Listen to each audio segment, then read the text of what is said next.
Do you want to know? Well, I've been thinking about you, and I think I have to listen, because the sun is up, it's a beautiful day. My beginning will be as bright as the sun. Come. जोहार बच्चों, आशा है कि आप सभी खुश होंगे और खनिज एवं शक्ति संसाधन का पहला वीडियो बहुत ही मन से देखे होंगे। तो अब हम दूसरे पार्ट पे चलते हैं, जिसमें कि पार्ट को हम लोग पूरा करेंगे। तो आज हम लोग बात करेंगे शक्ति संसाधन के बारे में। शक्ति अथवा ऊर्जा हमारे लिए बहुत ही जरूरी है और हमारे देश की प्रगति के चक्के को गति ऊर्जा ही देती है। मानव सदियों से विभिन्न क्रियाकलाप हेतु ऊर्जा को जैव एवं अजैव रूपों में प्रयोग कर रहा है। मानव ने प्रारंभिक चरणों में अपने मांसल शक्ति का प्रयोग किया, यानी कि अपने शारीरिक शक्ति का प्रयोग किया।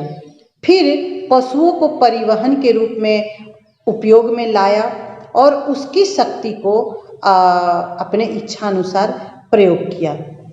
लेकिन शक्ति के साधनों का वास्तविक विकास 18वीं सदी में औद्योगिक क्रांति के साथ हुआ। कोयला का उपयोग करके वाष्प का इंजन बना, जिससे कि रेलें दौड़ी। समय बीतने पर ऊर्जा के नए नए स्रोत विकसित किए गए। कोयले के साथ साथ पेट्रोलियम का भी उपयोग होने लगा। आज हमें उद्योग, परिवहन, कृषि, संचार और प्रतिरक्षा के लिए भी शक्ति की आवश्यकता होती है। ऊर्जा संसाधनों को उपयोग एवं अवस्था के आधार पर हम परंपरागत और गैर परंपरागत संसाधनों में बांटते हैं। तो पहले हम चर्चा करेंगे परंपरागत स्रोत के बारे में। लंबे समय से सामान्य उपयोग में लाए जा रहे ऊर्जा के स्रोत ही परंपरागत ऊर्जा के स्रोत हैं, जिसे हम बहुत ही समय से प्रयोग कर रहे हैं, जो हमारे समाज में जाना पहचाना है। ये मुख्यतः दो प्रकार के होते हैं, ईंधन यानी कि लकड़ी और जीवाश्म ईंधन यानी कि जो आगे जानते हैं, है ना। ग्रामीण इलाके में 50% से भी अधिक ऊर्जा की प्राप्ति लकड़ी से होती है। इसका उपयोग खाना पकाने, पानी गर्म करने के लिए व्यापक रूप से होता है। झारखंड के ग्रामीण क्षेत्रों में जंगलों की अधिकता होने के कारण आज भी लकड़ी का उपयोग घरेलू क्षेत्र में किया जाता है। ठीक है, अब हम जानते हैं जीवाश्म ईंधन के बारे में। जीवाश्म ईंधन पहले जान ले क्या है। तो कोयला, पेट्रोलियम, प्राकृतिक गैस इत्यादि जो हैं वो जीवाश्म ईंधन के प्रमुख साधन माने जाते हैं। और पौधों, जानवरों के अवशेष जो लाखों वर्षों तक पृथ्वी के अंदर दबे रहे, दबाव के कारण, ताप के कारण उनका बदलाव हुआ और वो जीवाश्म ईंधन के रूप में परिवर्तित हो गए। इन खनिजों का भंडार सीमित है।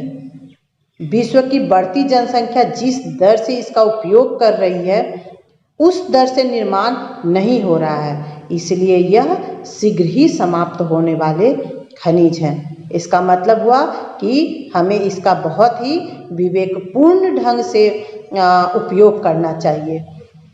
हमें अगली जो पीढ़ी है उसके लिए बचा के रखना चाहिए। अब ये आप देखिए, जो मानचित्र है, मानचित्र को देखिए और कोयला पर हम बात करेंगे। कोयला एक जीवाश्म ईंधन का एक बहुत प्रमुख साधन है। इसे उद्योगों की जननी भी कहा जाता है। 5 दशक पूर्व विश्व के कुल ऊर्जा का 90% कोयले से ही प्राप्त होता था। वर्तमान समय में भी 40% औद्योगिक शक्ति कोयले से ही प्राप्त होती है। कोयला अवसादी चट्टानों में पाए जाने वाला ठोस, आकार विहीन भूरे रंग का पदार्थ है, जिसकी उत्पत्ति पहले भी कही गई है करोड़ों वर्ष पहले वन क्षेत्रों में दबने एवं कार्बनीकरण की प्रक्रिया के द्वारा हुआ है।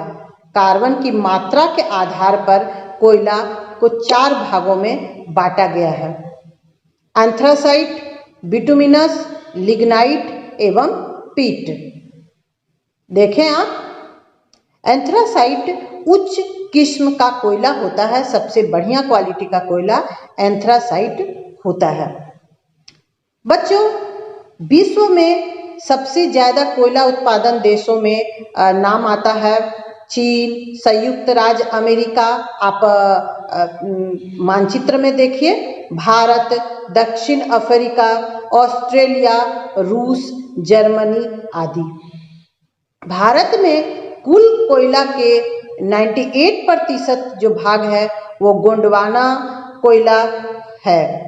ठीक है। कोयला उत्पादक क्षेत्र पश्चिम बंगाल में रानीगंज तथा झारखंड में झरिया, धनबाद, बोकारो, हजारीबाग, चतरा, गिरिडीह आदि प्रमुख हैं।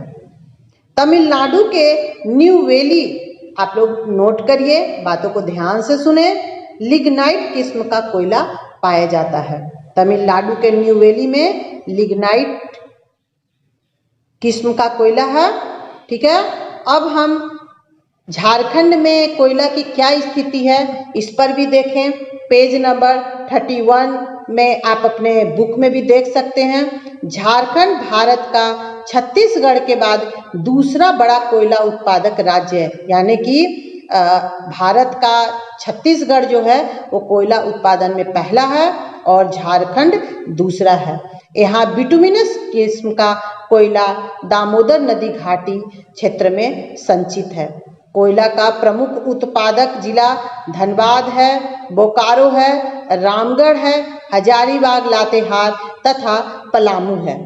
प्रमुख खनन केंद्र जहाँ की ये मिनरल को निकाला जाता है वह है झरिया, उत्तरी कर्णपुरा, दक्षिणी कर्णपुरा, बोकारो, हुटार आदि। झारखंड में पहली बार कोयला का उत्खनन कब शुरू हुआ? 1894 ईस्वी में झरिया, धनबाद से। इसमें पूर्व में ही 1774 ईस्वी में भारत में पहली बार कोयला का उत्खनन रानीगंज में प्रारंभ हो चुका था। हमारे राज्य में कोयला खनन केंद्रों में भूस्खलन और आग लगने की घटना हमेशा होती रहती है। झरिया कोयला क्षेत्र 1916 ईस्वी में ही आग लग गया है, जिस पर आज तक काबू नहीं पाया जा सका है। भूस्खलन के कारण राज्य में अनेक घटनाएं घटती रहती हैं। लोगों की मृत्यु होती रहती है, अंदर से धुआं निकलते रहता है। लोगों को चेतावनी भी दी गई है, लेकिन लोग अभी तक यहाँ से पूरी तरह से पलायन नहीं किए हैं। 2016 में ललमटिया तथा 2006 में भाटडीह खनन केंद्रों में सैकड़ों लोगों की मृत्यु इस खनन दुर्घटना में हो चुकी है। तो बच्चों, अब अगला जीवाश्म ईंधन है पेट्रोलियम। अब उस पर हम बात करते हैं। पेट्रोलियम ऊर्जा के प्रमुख स्रोतों में सर्वाधिक महत्वपूर्ण संसाधन है। यह कोयला की अपेक्षा अधिक ऊष्मा देने वाला होता है। आधुनिक युग में कोई भी राष्ट्र बिना पेट्रोलियम के विकास की यात्रा तय नहीं कर सकता। पेट्रोलियम अवसादी शैलों के छिद्रों से प्राप्त होता है और इन शैलों के मध्य में पाया जाता है। इसका वेधन अपतटीय, समुद्री और स्थल पर स्थित तेल खनन केंद्रों से किया जाता है। इसके बाद इसे परिशोधन हेतु कारखाना में भेजा जाता है, जहां अपरिष्कृत पेट्रोलियम यानी कि अशुद्ध पेट्रोलियम से विभिन्न उत्पाद जैसे डीजल, पेट्रोल, मिट्टी का तेल, मोम, प्लास्टिक और स्नेहक ग्रीज तैयार किया जाता है। पेट्रोलियम और इससे बने उत्पादों को काला सोना कहा जाता है, क्योंकि यह बहुत अधिक मूल्यवान है। बच्चों, आपके अभ्यास में भी ये प्रश्न आएगा कि पेट्रोलियम को काला सोना क्यों कहते हैं। तो यह बहुत ही मूल्यवान है, न केवल पैसे से बल्कि इसका बहुत ही महत्व भी है, इसीलिए इसे काला सोना कहते हैं। पेट्रोलियम के मुख्य उत्पादक देश हैं जो सऊदी अरब हैं, ईरान, इराक, कुवैत, कतर, संयुक्त राज्य अमेरिका, रूस, नाइजीरिया इत्यादि। लीबिया, इंडोनेशिया, वेनेजुएला इत्यादि में भी पेट्रोलियम पदार्थ पाए जाते हैं।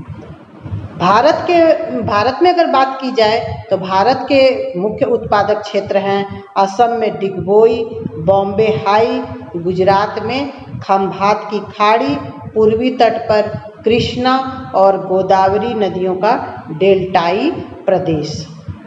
बॉम्बे हाई अरब सागर में स्थित है। वर्तमान समय में यह भारत का सबसे बड़ा खनिज तेल का उत्पादक केंद्र है, यानी कि सबसे ज़्यादा भारत में यहीं पे तेल निकाला जाता है। यह मुंबई से 176 किलोमीटर दूरी पर स्थित है। बच्चों, अब हम प्राकृतिक गैस के बारे में बात करें। प्राकृतिक गैस पेट्रोलियम के साथ ही मिलता है। यह हाइड्रोकार्बन तत्वों का मिश्रण होता है। कोयला और पेट्रोलियम के अपेक्षा इसका उत्पादन आसान है, कम खर्चीला है, यह पूर्णतः ज्वलनशील होता है और कालिख भी नहीं लगती है। इसका प्रयोग वाणिज्य के लिए भी होता है, घरेलू ईंधन के रूप में भी होता है। संयुक्त राज्य अमेरिका, यूके, नीदरलैंड और उज़्बेकिस्तान प्राकृतिक गैसों के प्रमुख उत्पादक देश हैं। पेज नंबर 31 पर हम लोग हैं। अब आप पेज बदलें 32 पर, और यहाँ पे ऊर्जा के परंपरागत स्रोतों को संक्षेप में बताया गया है कि क्या गुण है, क्या उसके लाभ हैं और क्या हानि है। जैसे कोयला का आसानी से उपलब्ध होने वाला है और विद्युत उत्पादन में भी तापीय जो बिजली पैदा की जाती है वो कोयला से ही की जाती है। हानि है, वायु प्रदूषण बहुत होता है और परिवहन एक जगह से दूसरे जगह ले जाना कठिन है। ठीक है। खनिज तेल का भी हम लोग लाभ हानि पर बात करें तो ये सुलभता पूर्वक मिल जाता है, परिवहन का योग्य है, मतलब यहाँ से वहाँ ले जाना आसान है, पेट्रो रसायन उद्योग के लिए अत्यंत उपयोगी है।